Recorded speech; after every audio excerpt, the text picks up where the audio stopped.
Hi there and welcome back to Mommy Hates Cooking.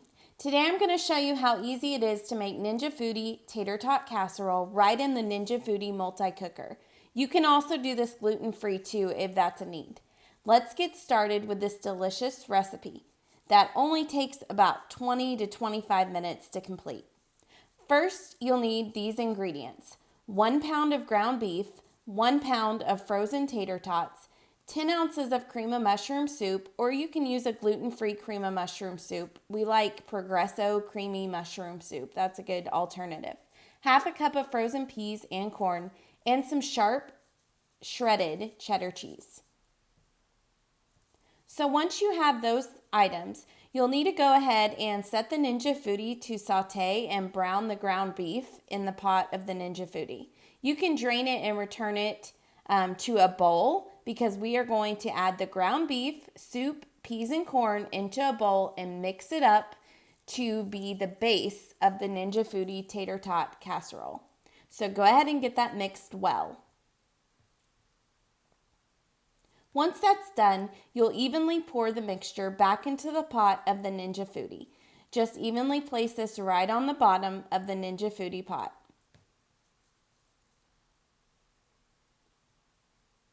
Now that that's complete, you're going to top it evenly with the tater tots.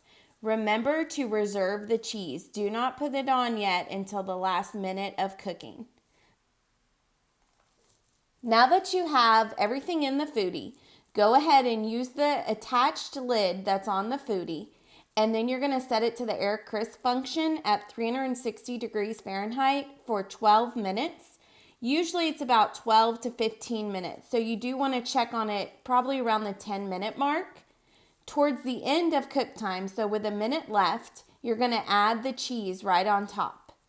Once the cheese is on, go ahead and finish cooking for another minute. So you're going to be cooking it anywhere from 12 to 15 minutes. Then once the cheese is melted, you can eat that up. This is a great dish for the whole family, and it's very kid-friendly. So you'll just scoop it right out of the Foodi and plate it, and you have a one-dish dinner with this Ninja Foodi Tater Tot Casserole. Remember, too, that you can go ahead and use gluten-free cream of mushroom soup to make this gluten-free. But as always, you want to check all your ingredients before cooking up this dish. Now you're ready to eat this delicious dinner. Remember that you can find all of these recipes on mommyhatescooking.com. Thanks so much for joining me today, and I hope you join me again for another delicious recipe.